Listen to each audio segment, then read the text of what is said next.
Assalamualaikum warahmatullahi wabarakatuh. Perkenalkan, nama saya Trisna Irianti. Saya merupakan mahasiswa PPG Prajabatan Gelombang 2 Universitas Muhammadiyah Makassar. Di sini saya akan mempresentasikan dari hasil tugas saya, yaitu mengenai panduan observasi profiling peserta didik. Adapun tujuan observasi ini adalah mengetahui informasi berupa data mengenai profiling peserta didik berupa latar belakang dan perkembangan peserta didik di SMA Negeri 14 Goa. Adapun sasaran observasinya yaitu tentu saja peserta didik di kelas 11 IPA 2, yaitu di SMA Negeri 14 Goa.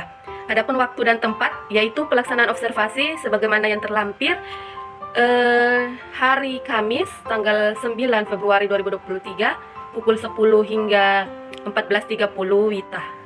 Tempatnya di SMA Negeri 14 Goa. Adapun aspek-aspek yang akan saya amati yaitu perkembangan fisiologis, perkembangan kognitif, perkembangan emosi, perkembangan psikososial, moral, motivasi belajar, gaya belajar, bahasa, etnik dan kultural, minat dan kemampuan awal. Adapun instrumen yang digunakan saat observasi yaitu berupa butir-butir pertanyaan yang berupa list dan angket, di mana peserta didik mengisi angket melalui Google Form yang sudah dibagikan linknya. Masuki lembar observasi. Yang pertama, aspek yang diamati adalah aspek perkembangan fisiologis. Adapun pertanyaan-pertanyaannya yaitu peserta didik dapat melihat dengan jelas materi yang disajikan di papan tulis, peserta didik dapat mendengar dengan jelas materi yang disajikan oleh guru, peserta didik dapat membaca materi yang disajikan oleh guru. Adapun aspek yang diamati yang kedua yaitu perkembangan kognitif. Di sini sudah ada indikator pertanyaan yaitu peserta didik terlibat aktif selama proses pembelajaran berlangsung, mengerjakan tugas tepat waktu, merespon pertanyaan guru selama proses pembelajaran berlangsung, dan mengembangkan ide dan kreativitas. Adapun aspek perkembangan emosi, indikatornya berupa pengendalian emosi, menyadari kesalahan, bersikap ramah, dan bersahabat.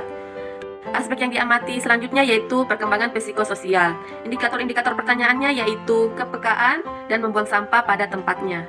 Selanjutnya aspek yang diamati yaitu perkembangan moral. Indikator-indikatornya berupa apakah peserta didik bersikap sopan dan santun saat mengikuti proses pembelajaran, peserta didik menghargai perbedaan, peserta didik bertanggung jawab terhadap amanah yang diberikan, dan peserta didik patuh terhadap aturan yang berlaku dalam proses pembelajaran. Selanjutnya yaitu motivasi belajar. Peserta didik apakah terlihat semangat dalam proses pembelajaran, menyelesaikan tugas dengan baik yang diberikan oleh guru. Selanjutnya aspek bahasa, mengenai kelancaran komunikasi, memahami makna pembicaraan. Selanjutnya aspek yang diamati yaitu aspek etnik. Di sini aspek etnik memiliki indikator pertanyaan berupa terdapat perbedaan etnik peserta didik dalam kelas, mengetahui keberagaman etnis di kelas, dan menghargai perbedaan etnik dalam kelas. Aspek yang selanjutnya yaitu kultural. Apakah terdapat perbedaan budaya peserta didik dalam kelas, peserta didik menghargai perbedaan budaya dalam kelas. Kemudian untuk aspek status sosial memiliki indikator berupa terdapat status sosial peserta didik dalam kelas, dan apakah berkelompok berdasarkan status sosial. Selanjutnya, berikut ini adalah indikator-indikator pertanyaan untuk mengetahui gaya belajar peserta didik yang disebar melalui Google Form untuk mengetahui gaya belajar peserta